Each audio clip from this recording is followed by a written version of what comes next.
witnesses have described the horrifying moment a light plane nosedived and crashed during an air show at Parafield this afternoon, killing the pilot.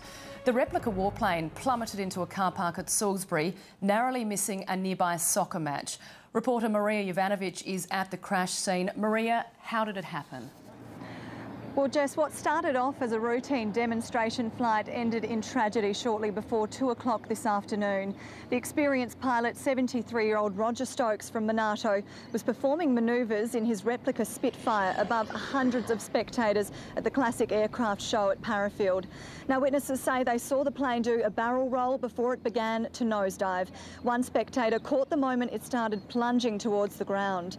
The plane crashed in the RM Williams factory car park here on Frost Road. Witnesses have told 7 News they heard a loud bang and ran from a nearby soccer oval. Now, onlookers even jumped the fence to try and help Mr Stokes, but there was nothing they could do.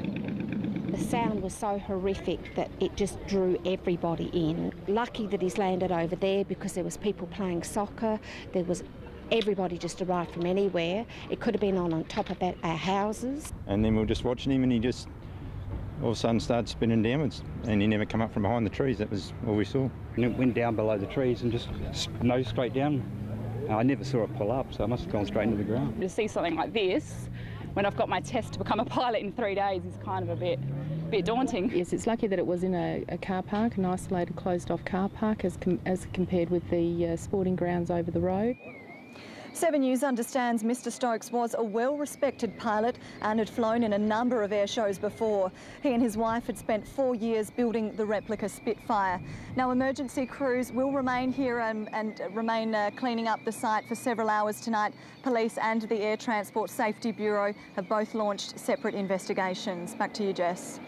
Thanks, Maria. The air show was cancelled immediately after the crash as news of the tragedy was announced over the public address system at Parafield Airport.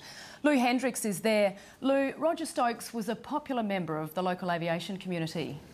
He was, Jess. I've spoken to the event's organiser and he's understandably devastated and too upset to speak on camera. He says Roger Stokes was a big supporter of the Classic Jets Fighter Museum and his death will be felt by many. Today's event commemorated the 103rd anniversary of powered flight in South Australia and all aircraft here were grounded straight after the crash. There's a general air of shock around the air show now. Did a couple of banks, a couple of laps of the aerodrome, but there was no sign that there was any problem. And the nose went straight out and the plane went straight out.